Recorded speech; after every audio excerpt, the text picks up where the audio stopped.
Good evening, ladies and gentlemen. It's indeed a great pleasure to see the book, the review of the book by my dear friend Nawaz Miran. Also, Kumar is also a very good friend of mine. So nice to see them writing a book, because a lot of people think they wanted to write a book, but eventually don't end up doing it. I am one such person. So it's not easy. It is normally said. I'm surprised to see that it takes so much time. Kumar says it took 2.5 years time. Yeah. No, correct. Mr. Dixit is also equally busy person. He was telling that he took 4.5 years. So then I said, okay, I'm not going to write now. So I think it's not an easy task, but the rich experience what Nawaz and his brother Firoz both have, along with Mr. Kumar's his expert speak, his own words and wisdom. I think it would be very nice one to share with the kind of this thing with all of us and with the entire world. And what is so much interesting in this is they have not. I was like just looking at when I received the book, it's going to be about Eastern Condiments and Miran Group. That's what I was thinking about. But to my surprise, it is equally 1 out of 12 portions. Only 12, this thing, roughly about 8% of the book has about Miran Group, and divided between the 12 other companies. I think that's very nice. 11 other companies are there, with them it's 12. So it's very rare to see that something I am writing, but I am not going to write more about myself, more about entire thing. The purpose is to give value back to the society. I think very clearly coming out. So many anecdotes from various businesses, driving home the point on each chapter. I think very well conceived and well written. I like the 7 C's, which is a clinching one if you have to say any family business or entrepreneur. Even I think professionals need to know these 7 C's. What are those 7 C's? It's a very, very important one. Clarity, commitment, consistency, courage, coercion, competency, and compounding for scale-up. I think this is the way they have very clearly, in order, they have narrated each one, how each one of that is going to. We shall, I don't want to dwell too much on that, because let us hear from the authors themselves as to what they are thinking about that. But one thing I liked in the whole thing is, if you do the first 6 things right, the 7th one is compounding for scale-up. That's the one very important thing. The 6 are interrelated.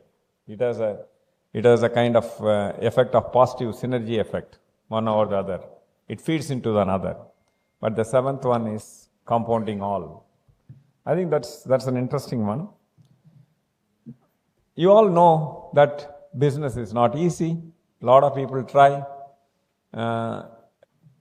There is a lot of people start business, and the failure rate is very high over a period of time. But for the last few years, I would say 5-6 years, the trend is changing. Earlier, people have been looking at learning from others' failure. Oh, don't go into business. It's a gamble. Let's not get into business. That was the kind of thinking people had. But that's slowly changing. And not only that, I think the reason being failure is high. People see a lot of failures in business. Very high number of failure rates. Mortality of startups is, I would say, roughly around 70% plus would be 97. So that's a very old data. Now I was referring to ChatGPT before coming here. It only says 60%. I was ambitiously putting it 10% more. Because this data of 97 is some 10-15 years ago. So nowadays, the startup success ratio, I was just thinking on that to look at, if I start a small provision shop, that's also a startup. Maybe people may be succeeding. We are thinking business as one startup. But I think a provision shop or any kind of enterprise would also be counting. Most of the time, they will be succeeding. It's self-employment related thing. So I don't know what kind of this thing. I was searching in the net on the kind of this thing. This is Professor John Wada's telling 97%. Nowadays, the trend seem to be ChatGPT is not telling that way. Okay. So that too, if you look at passing through one generation, 20 years, surviving 20 years of business, one person who has started, I think that itself is a miracle. And passing through one generation to the second generation and going on to third is a big thing. It's not easy. Why third generation? If you ask me, the third generation, history says, third generation actively destroys wealth. They actively destroys wealth. Because first generation, having built, immediately their son and daughters, they'll be putting all the value because they are hard earned. They have risen from the kind of this thing, bottom of the pyramid. And therefore, a lot of values are passed on. The second generation, they're kind of comfort, but still have the kind of thing carrying on. But the third generation don't have the pain at all. They grew with the affluent mindset. They are not kind of seeing a lot of pampered child. No need to work. First of all, no hunger, no need to work. Everything is given. So as a result, kind of this thing is that it is actively destroyed. So that is why I say 3 generation change beyond if a business leaves, that itself is a miracle. So I have seen that these 12, they have looked at various businesses to kind of take insights from.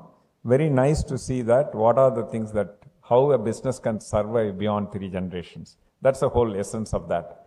It is not all the people are third generation. There are somebody who has first generation, they have interviewed, all these things. But to say that the principles that would take us to live beyond 3 generations. I would only say that it's a must read for any person who is in business as well as in profession. Because that also the principles of running a successful business is same. But whether you want to continue beyond generation, it's your choice. So thanks Nawaz and Firoz and Kumar. Thanks for giving this treasure of wealth and knowledge to the whole public of India. I was also intrigued by one thing, that what is the reason many companies remain small? I was wanting to write a book. Why small companies remain small? Very few break out of that orbit shift, unable to grow. Many companies suffer, struggle at a particular level, and they don't grow beyond this. And I was looking at that, whether this is answered here. Very much answered. Very well answered. So I don't want to say why small companies remain small. I think we'll hear it from them.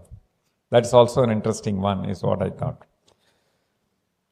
But all I can say is, the book, when you take it up, you will be continuing to read with a lot of anecdotes.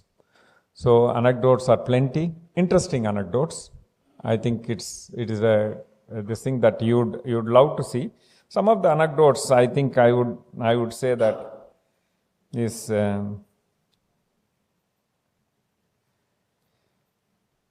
experimentation is a way of life. One of the businessmen were telling, my father was always keen that we must experiment and not afraid of failure. I think that's a very important foundation of any business to grow.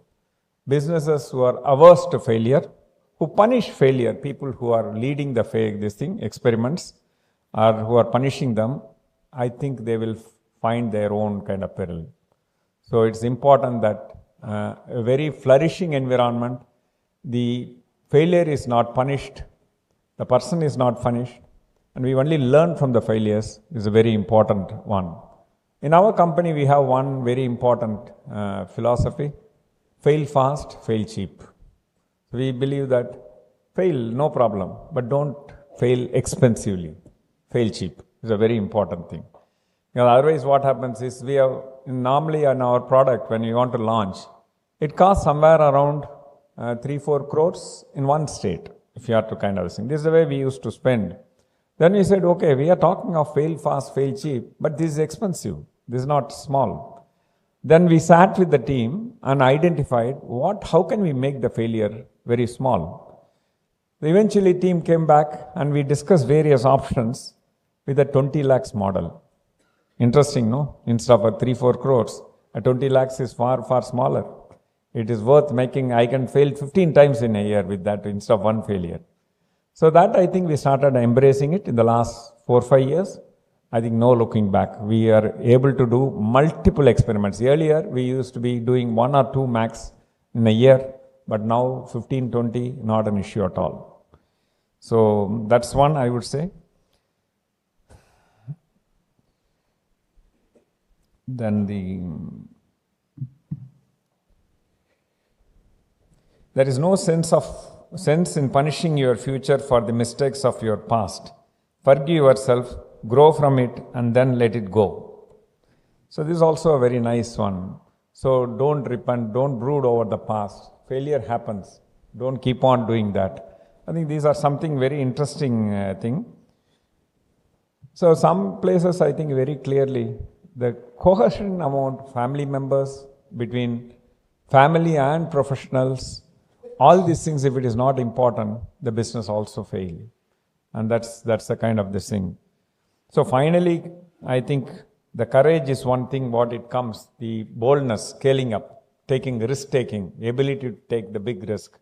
I think that's also a very, very important thing. I think more interesting thing, I don't want to steal the thunder, but I would definitely during the fireside chat, you will hear more from Nawaz and Mr. Kumar. Thanks for once again. Thank you very much.